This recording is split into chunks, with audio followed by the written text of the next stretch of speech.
Agree with you that the mind of the entrepreneur is different, but if you would say more about that, in what ways? Right. Well, first of all, it's the ability to push against your fear, against obstacles, against your comfort zone, something that many people feel trapped by. And also, it's this thing about having a mission and striving to create something bigger than yourself, to leave a legacy. So not just to pay your bills, to live your day-to-day, but to actually create a change in the world. And also the task that they've chosen for themselves quite often is very strenuous. And quite often it far exceeds what they were mentally and emotionally prepared for going up to this point. And so I've realized that having those tools that I'm sharing would make a massive difference for this tribe.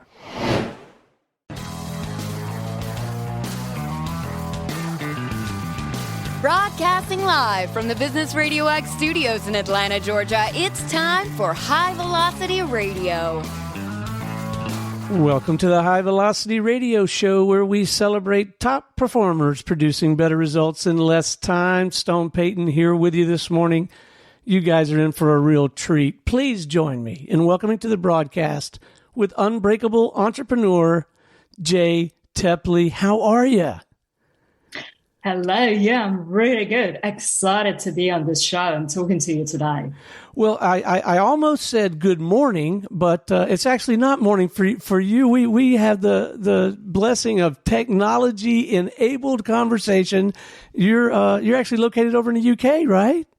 That's right. Yeah, UK, London. So when we get a Business Radio X studio set up in your neck of the woods, as we say down here, we'll do something live from there. But in the meantime, what a marvelous opportunity, and maybe we'll get Business Radio X UK going. So talk to us a little bit. Mission, purpose. What's your focus over there? What are you really trying to do for people with this body of work? Okay, so I help male entrepreneurs overcome depression in 8 weeks without medication or traditional therapy. And so why the focus on males? That was obviously that was a conscious choice, yeah? Absolutely. Well, several reasons. Firstly, the system that I've designed is specifically focused on how the male mind works. And so it's designed to produce the best results for the male mind. And the reason why I thought it was really important is because, as you probably know, depression is a great problem right now, but not everyone is exposed to it equally, so to speak. And so according to research, the rate of male suicide and depression actually double that of female.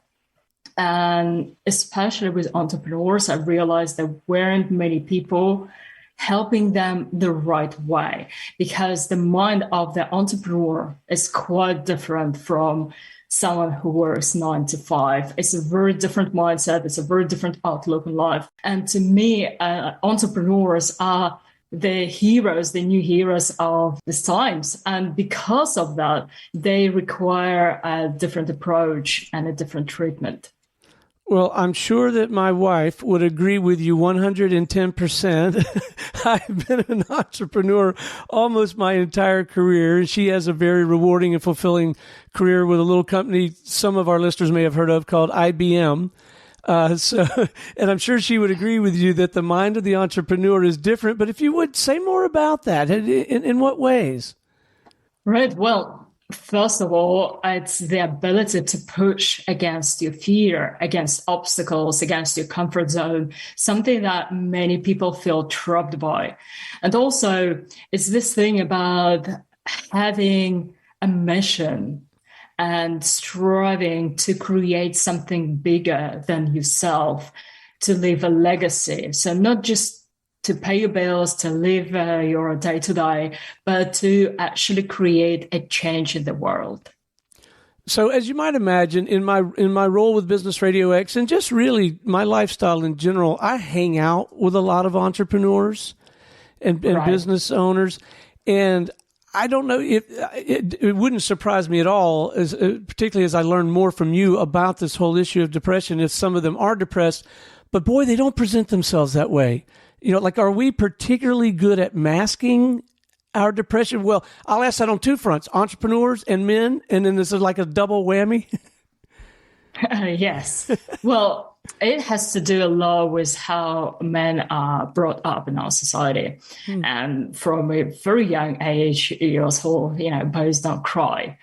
And you can't really talk about your feelings openly. And in my observation, what happens is many men actually lose that conscious connection with their feelings. And so what I've noticed sometimes is someone is really suffering, but consciously they're not fully aware of it.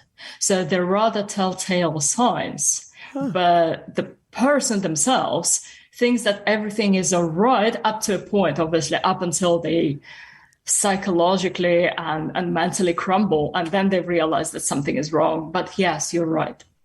What an interesting line of work. It's obviously a noble pursuit, but I got to know a little bit more about the backstory. What in the world compelled you to do that? How did you find yourself in this line of work in the first place?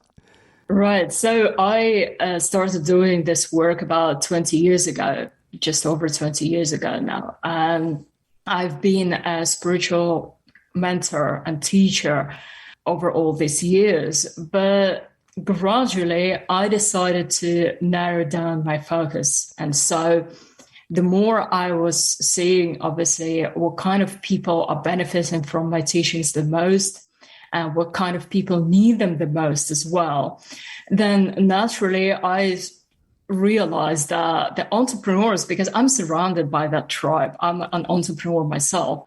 And so I've realized that the entrepreneurs are those people who would really benefit from what I teach, because the task that they've chosen for themselves quite often is very strenuous, and quite often it far exceeds what they were mentally and emotionally prepared for going up to this point. And so I've realized that having those tools that I'm sharing would make a massive difference for this tribe. So through your work, have you been able to identify, kind of get at the root cause of the, like, do you know, I don't know, the psychological reasons, like why is it happening? There are several reasons, obviously. It would be very easy and very simplistic to say one size fits all, and this is why, and this is what you do. But however, there is an underlying motive, an underlying pattern with what is happening. And quite often, not always, as I said, but quite often, with developing depression, it has to do a lot with how our mind works. And we can see our mind as a structure divided into 4 levels or layers. And the way those levels are designed to function are in full synchronicity and synergy. And this, unfortunately, doesn't happen with many people. So you don't need to be a psychologist to have heard about the conscious and the subconscious mind. And quite often, those two don't agree with each other. And if they don't agree with each other massively, they start that internal war. And the subconscious mind has its desires, needs, and goals. And then the conscious mind, or the ego, has its own desires and goals, usually imposed by someone else, usually copied from someone we admire, or from society, or from our peers, our parents. And so when these two are at odds, what happens is they become an internal war. And that internal war is like a friction, like a mental friction that causes a kind of a mental inflammation within. And you can tell it even from how the body responds to it, because inflammation on the physical level quite often accompanies depression. And so that mental inflammation is the root cause of that, what we call depression in many cases. And the easiest way out is to address that conflict and to stop that war within.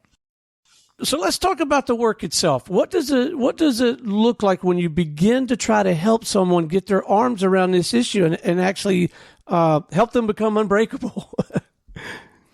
I love this question. So firstly, I teach them how their mind works, because if you want to repair something, say a machine, first you want to learn how this machine operates. And with your mind, it's very similar. So I teach them about the 4 levels of the mind and how those levels interact and how they want and need to be in synchronicity. So that's step number 1. And then step number 2, I teach them how to make sure that the needs of your subconscious, the part that starts the war, are met. And it's a very straightforward system where all you need to do, you need to learn that your subconscious basically only wants one thing. And no, it's not disgusting. You know where my mind went. Yes, but everyone's subconscious only wants one thing. And that thing is personal power. And it may sound really strange because in our society, in our current paradigm, the word power has a lot of negative rep.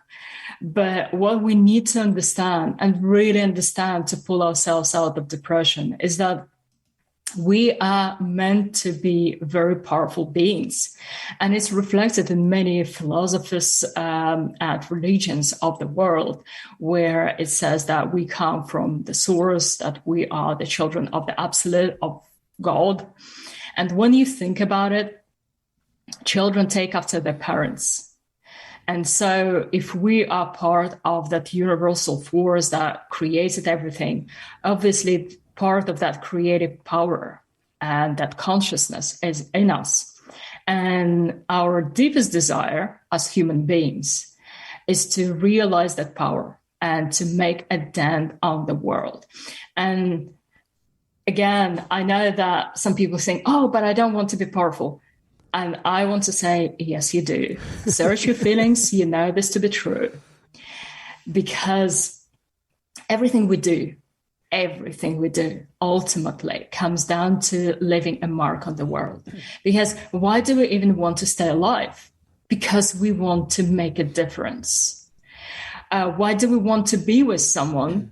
Ultimately, because we feel that we are pulling someone into our orbit and we are creating something meaningful together. So again, it's a reflection of that personal power. So for entrepreneurs creating their businesses, it's a very pure expression of wanting to leave a mark on the world and to change something by their presence. Now, the problem is though, that the conscious and the subconscious mind see this thing very differently.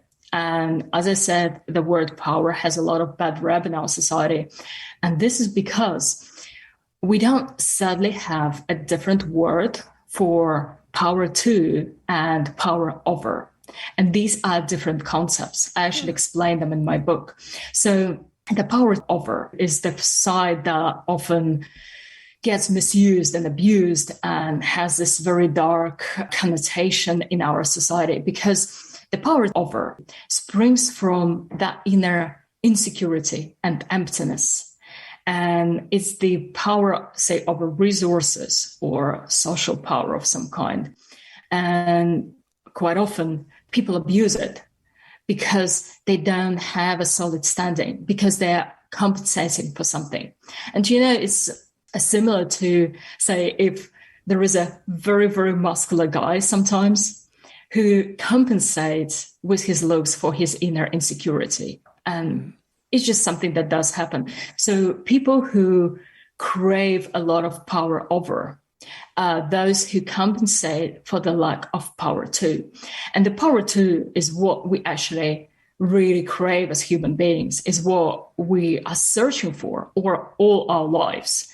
So that power too means that is the power over our internal resources, over our mind, over our internal power, our gift to manifest in the world. And when we have access to that power too, you will notice that people who meditate a lot, people who are spiritually curious or spiritually inclined, are much more peaceful and much more compassionate. If they do it in the right way, I mean, if they really see the results from their practice, you can see that there is like an aura of calmness and confidence around them. And that happens because they acquire that power too. And the curious thing is that once you have this power too, once you are able to consciously mold your mind and your reality in alignment with your will, suddenly the power over is given to you, but you're not that interested, because if you have the real treasure, why would you compensate? And so the lack of access to that very fundamental need, which is the power too, which is our inner confidence and the ability to create our own reality the way we want it, this is what drives people to depression and sometimes even suicide. All right, so say more about this book. In my experience, books that complement a professional service provider's work, like in your situation, for me, what I like about it as supplementing the work is it often reinforces just how to get started. And I suspect that's one of the great benefits of your book. But say more about the book, why you chose to commit the time and energy to commit this to a book. And I don't know, are my instincts right? Is one of the benefits it helps you just get this thing going and gives you a starting place? I wrote several books, and you can find them on Amazon. So I am an author. And for me, writing books, well, I would say the way it started was students kept asking me the same questions over and over. And I thought, actually, rather than explaining that every time, it would be easier to put them into a book. But since then, I've written several books. And with this in particular, the idea was to get someone started from where they are. Okay. So someone may choose to work with me, and that's great. That's one of the purposes of this book. So you can read it, fall in love with what I'm talking about, and really think that, wow, that resonates with me. That makes so much sense. I need to take it further and explore it further. But even if someone decides to just get a little bit of help and say they want to do it on their own, this book gives you the tools to do it. So I did know that you're a prolific author. It's one of the reasons I was so excited about having you on the show. Is did you find that the book came together pretty easy for you, or was that a bit of a challenge, taking what you naturally do and then getting it committed to paper and in a structure that the layperson could really use? Or what was that, the actual book writing process like for you? It used to be quite a serious work, but over all these years that I've been writing, it became pretty effortless, I would say, because also I write articles, I write posts on social media. So I think, like with everything, it just comes with experience. So the more you do something, same with writing, same with working out, same with mind mastery, the more you do something, the better you become at it. And you may come to the point, hopefully, when it becomes your second nature, when it becomes natural. So I know that many people are dreading to write a book because it seems like such a huge mammoth task. But for me, I just don't... it's just something to do. Let's say if there is a task to write a book, it's just another entry on my to-do list. So it's not strenuous anymore. And I think my readers can feel it as well, because many people told me that my books are very enjoyable and easy to read. So let's talk about this broader topic, I guess, of this personal spiritual development. Again, in my experience, some of the most successful people that I've had the pleasure of interviewing and getting to know a little bit really do invest a great deal of energy and time in their personal, their spiritual, well, and also their physical development. Can you speak to that some more? Absolutely. And I love this question. I think it's super important for any teacher and any mentor to keep going on their journey and never become complacent and never rest on the laurels, and always seek something greater, because the more they work on themselves, the more value they can offer to their students on a continuous basis. So yes, apart from obviously I meditate every day, I also love working out. I love martial arts. And before the dark times, I used to run a lightsaber choreography club here in London for charity purposes. Oh, that sounds fun. It's probably a great workout fun. I love too. it. I love it. And it's a very good workout. And I was also teaching those guys meditation as well. And with a lightsaber or with a sword, I used to deal with swords as well. It trains you something very important, because apart from obviously developing your balance, your stamina, your physical strength, it also allows you to have a very important shift in mindset, which is to be able to stand up for yourself. Because if someone is attacking you in that way, you're forced to defend yourself. And I think it's great for people who in their everyday life have problems putting their foot down or saying no. And it can be very sneaky, because many people think, oh, I don't have this issue. I'm super confident. This is how I run my business. That's who I am.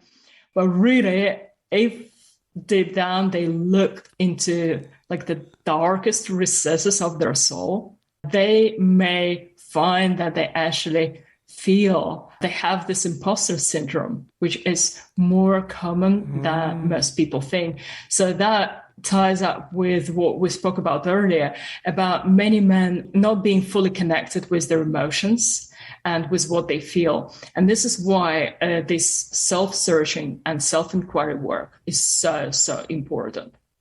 So what are you finding the most rewarding? What are you enjoying the most about your work? For me, it's being able to make a difference in someone's life. And every time when someone comes to me saying, thank you, your work has saved my life. I wouldn't be talking to you right now if I didn't discover you in time.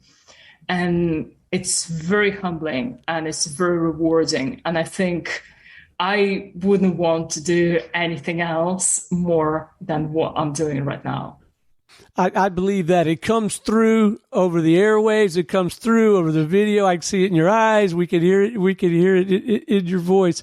So, what's next? I mean, surely you'll be writing more books and expanding your work. Do you plan to kind of try to grow the business and scale the business, or have you kind of got that where you want it, and it's allowing you to do the work you want to do?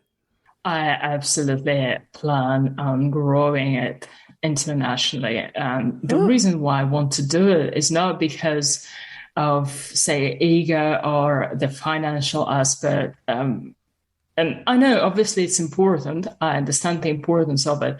But for me, the main goal is to spread the message. And so as many guys as possible can discover these tools just when they need them. And if that's all right with you, I wanted to share one simple technique to start someone off. Yes, please. Right. So all you need to do, and if you meditate already, great. If you don't, that's fine as well. And all you need to do is to find a quiet moment during the day to calm down your breathing, and then to be able to focus fully on what you're feeling in that moment. And most people never do that. So really, without any judgment, without any anger, without any resistance, look at your feelings in that moment and simply label them. So imagine that you are a researcher of your own mind and you have like a notepad. So everything that you notice there, you simply write it down. So let's say, anger or tiredness or frustration or joy or happiness or being in love, just simply write it down. And after that, have a think, what are the underlying feelings in your life? What are the most dominant feelings that run in the background of your mind every day? Because those feelings ultimately create your life. What marvelous counsel. And I think it's important that we build in the time to make that happen. My business partner and I, we set aside different blocks of time to accomplish different tasks. And I think it would be wise to not just say, I'm going to do that, but, block it off in your calendar, right? And make it a habit and do it consistently. Terrific. Absolutely. And the beauty of it is you don't need that much time. You only need a couple of minutes. Yeah. And no matter how busy someone is, they can always find a few minutes in their day. Even, just taking a quiet time out as you're sitting on the couch, relaxing, you could do it then. So we touched on this earlier. You mentioned the idea of mentoring. So I got before we wrap, there's a couple of things I'd like to get your insight and perspective on with regard to mentoring. One, I'm just interested to know a little bit more about your experience being what do you call it, a mentee, like when you've maybe had a mentor in your life, and then your experience and insight from being a mentor, anything you can offer me personally. By the way, guys, if you want to get some really great professional counsel without paying for it, get yourself a radio show. I learned so much. But yeah, anything exactly. you might have to offer in terms of this whole idea of seeking out and fully capitalizing on either side of that mentoring relationship. I'm sure our listeners would really appreciate that. Absolutely. It's my deep belief that mentorship is really important if you want to achieve real results. And I think I don't need to explain to entrepreneurs why it's so important, because obviously if you got some great results in your business, usually it's because you found a great mentor that showed you how to do it. And with spiritual development is very similar. And I would say it's even more urgent, because I like the saying, your mind is a dangerous neighborhood. Don't go there alone. I love that. So kind of along that same line, it strikes me that if you're going to be a good a mentor, a leader, that it would be wise to understand that a male, particularly in the context of this conversation, that you're working with, may be dealing with some of these challenges. And so maybe be prepared to at least acknowledge for yourself, hey, this person may be experiencing some of this. So as a result, I'm going to, let that inform the way I communicate and try to help this person. Yes? Absolutely. So I have a very sophisticated diagnosis system, and you can actually get it from my website. So if you go on my website, you can choose in one of the options to get this depression self-checklist. And the results may surprise you. So, because, as I said, there are many different reasons why the depression-like symptoms may occur in that person. And this is why I don't believe in one fix fits all, because it can be that the symptoms are similar, but the root cause is actually different. And this is why I always run that person through that depression self-checklist first. And there are only 7 points, so it's pretty straightforward. But as I said, certain things are very unexpected for many people. It's like, really? Have I been affected by that? I would have never thought. So I think self-understanding is really key to developing yourself to the point where you become unbreakable. All right, and we can find this checklist right on your website, which is a perfect segue. But before we wrap, and I could talk about this all day, but I have to go meditate. Now that I'm talking, that's a good reason. So before we wrap, let's make sure that our listeners, if they would like to have a conversation with you or someone on your team, or they'd like to go access the book or go to the website, let's leave them with some points of contact, whatever you feel like is appropriate. The website, LinkedIn, Amazon. Let's make sure we give them a path to make it easy for them. Yes, and surely you can find me on Amazon as J.H. Tapley and all my books. And you can find me on LinkedIn and on Facebook and on Twitter as Unbreakable Entrepreneur, and on TikTok and on YouTube, which is where you're probably watching this video right now. But I would say the best and the easiest way to get in touch with me is at the back of my books, but also in all of my materials, you will have a link to my Telegram channel. And if you join this channel, you will have also access to some exclusive content that I share only with my students. And you will get to talk to me personally and to some of the advanced students of the course. So it can be the beginning of a really fascinating journey. Well, Jay, it has been an absolute delight having you on the show today. Thank you so much for joining us and sharing your insight. This has been informative, inspiring, and candidly, just a lot of fun. I'm glad to hear that. And thank you so much for inviting me on the show. It's been a pleasure.